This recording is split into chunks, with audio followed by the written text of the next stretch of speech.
Hey guys, welcome back to another season on the Anime Couch. I'm your host Jack, and on today I'll be going over my fall season first impressions and picks.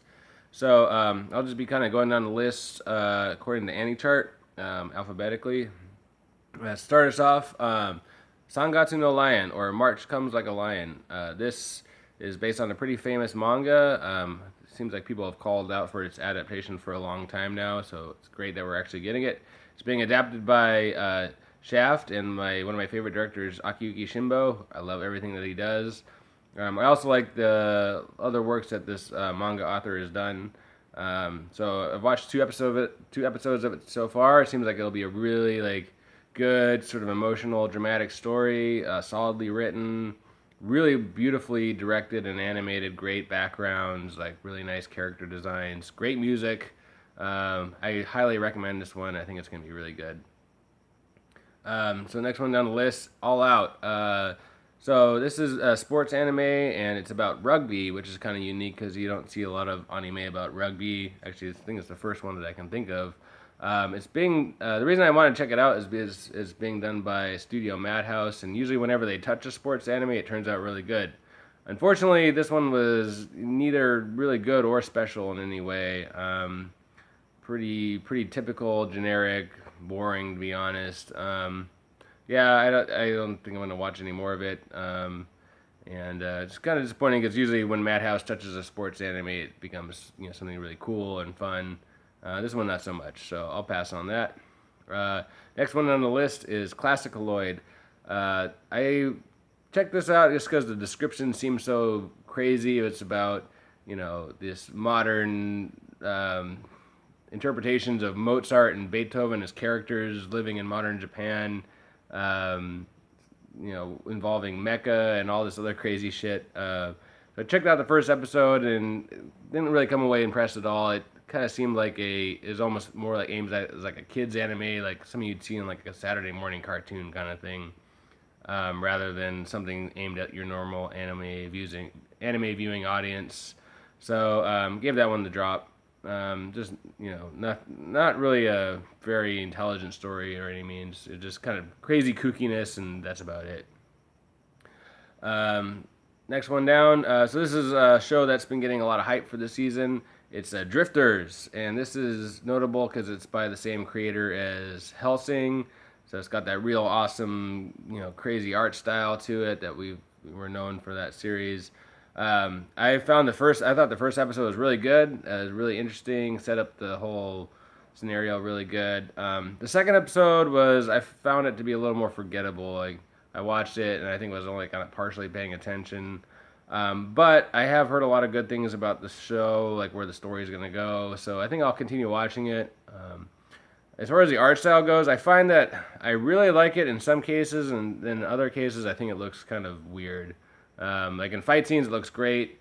Everywhere else, I kind of don't like it as much, but it's not a deal breaker. Um, and I think that from what I've heard for where the show goes, based on from the manga and stuff, I think it's definitely worth watching towards the end. So I can keep on watching it.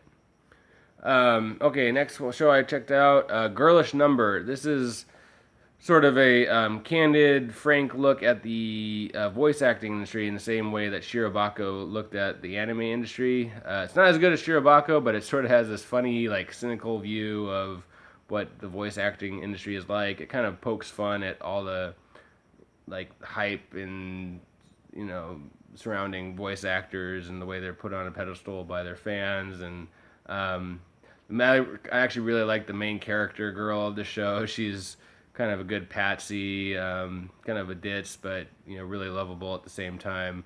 Yeah, I think I might continue checking the show out. It is pretty interesting and funny, um, as long as my season doesn't get too crowded with everything else. So, yeah, it's all right. Um, so the next show was one I'm definitely going to be watching. It's Hibike Euphonium 2. I was a big fan of the first series. I actually rewatched the whole first series right before jumping into this next one, just because I loved it so much. I wanted to refresh my memory and just enjoyed watching it the second time around as much as the first. And the first episode of the second season, I've only watched it so far, and it's a extended length. It's 47 minutes, but it does a real good job of kind of picking up where the first season left off, and does a real good job of setting up the tone and the drama kind of for this next season. And definitely hyped for the rest of it. And our two main heroines, Reina and Kumiko, are cute as ever. Can't wait to see where the relationship goes in this season.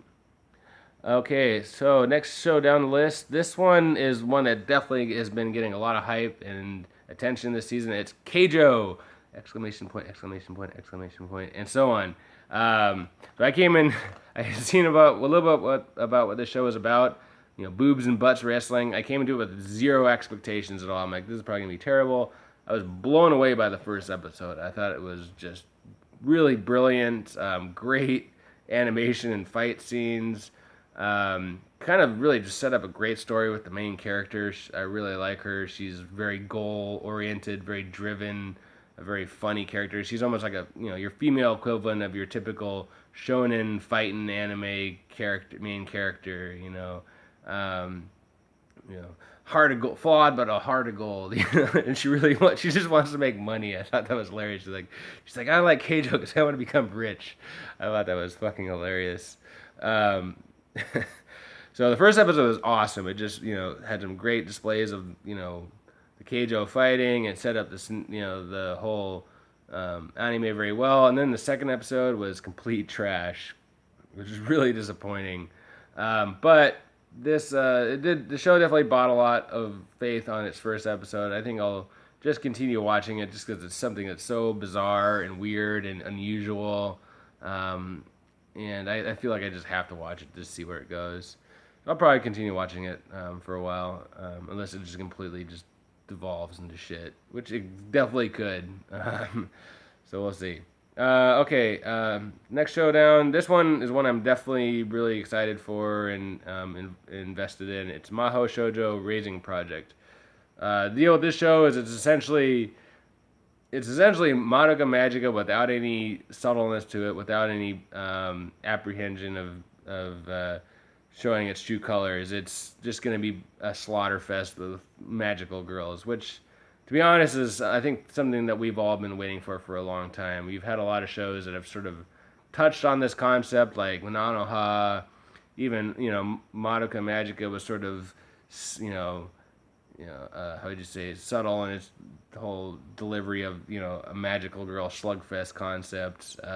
We Cross also kind of touched on this, but this one's just straight up out of the box. Like, yeah, this is gonna be a show about magical girls fucking beating the shit out of each other and killing each other. So I was like, yes, I will definitely check this out. And yeah, by the second episode, it definitely starts heading towards real dark territory. So yeah, I think it's definitely worth checking out.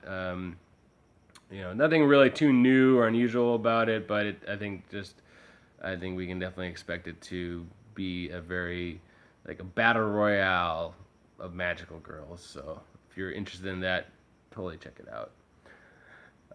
So next show down the list, this one, Shukanetsu no Takyu Musume, or in English, Scorching Ping Pong Girls. So I actually ended up watching 3 episodes of this pretty much back to back. They kind of formed a nice little mini arc, so I watched all of them in a row. This is kind of it's very equivalent to like a show like Saki, where it's like a sports anime but it has cute girls. I would say it's nothing too special though. Some of the characters are pretty fun.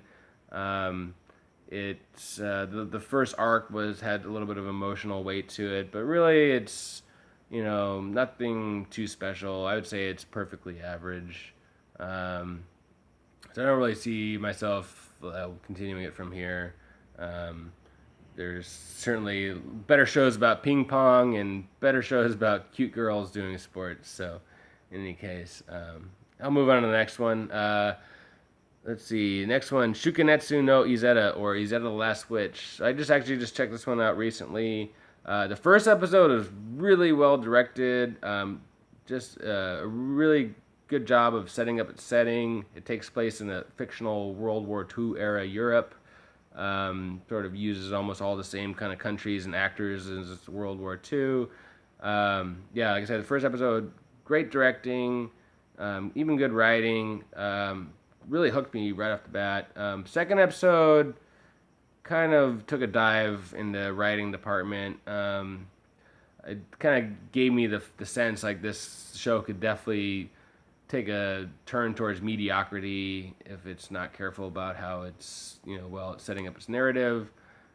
But in the end, I think I will continue watching it. It's got a really good ending theme, um, and the art style is it's pretty interesting. It's very art style is very A1 Pictures, but it's by the studio called I think IG Do. I haven't really heard about them too much. They've done a few like OVAs and random shows.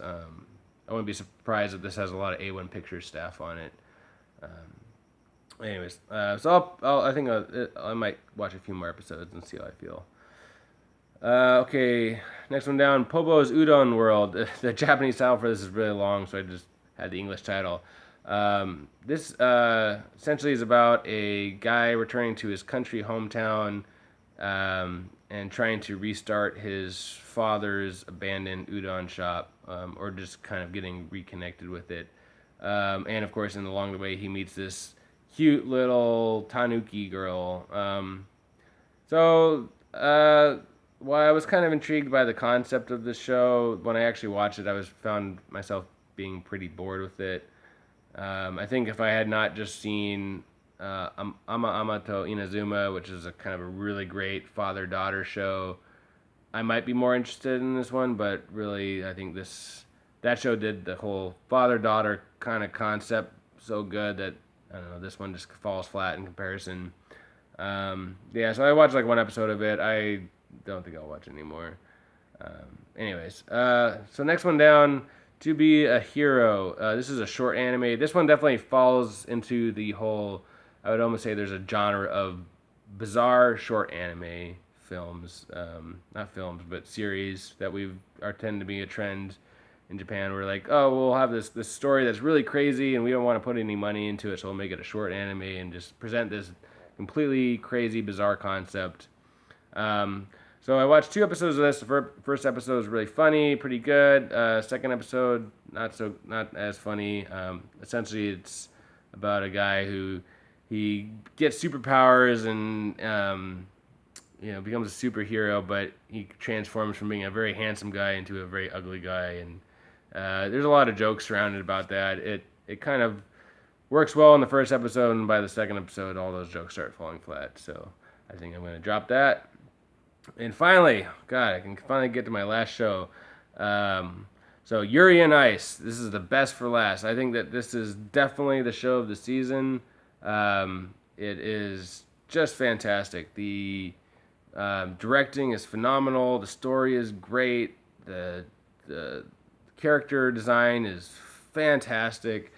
I think this is the best thing that Studio Mappa has made so far. If I remember correctly, Mappa is a studio that's made up of people from Madhouse, people from, what is it called? I can't believe I'm forgetting it. Manglobe, and also some people from Gainax. So it actually, it has elements from all 3 of those studios, and this is the first show I think they've done that is just really a hit out of the park right off the bat. Full disclosure, it is a little gay. There's definitely some yaoi elements, but it's not overbearing. It's not really any more than you'd get. I would say there's yaoi undertones, but it's not any more overbearing than say the Yuri undertones of Hibike Euphonium. It's actually you could compare it to something like Free, but even I feel like the overall story of this show outshines all that so much. It's really, at its core, it's about a young man who has sort of fallen from grace but is aiming to get better again, and I think it does that so well. Yeah, and then just everything else about the show is just really well done. It's got a great opening, great OP, great opening music, and just yeah, like I said, the art is just beautiful. The skating sequences are incredible. It's just an amazing display of what anime can do. Definitely check it out. I think it's absolutely going to be the show this season for sure. I have no doubts. So that's the shows that I have watched so far. Some of the other shows that I was kind of interested in but didn't get a chance to watch: Brave Witches, Occult Nine, Flip Flappers, Fune wo Ame, We Cross, the new season of We Cross, and Nanbaka. So if anybody's seen those and has opinions on them, let me know. I'd be interested to hear what they are. But yeah, I guess so far I got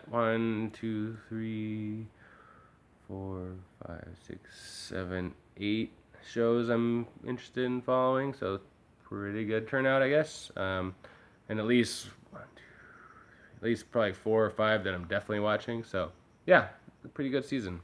So let me know what you guys think too. All right, bye bye.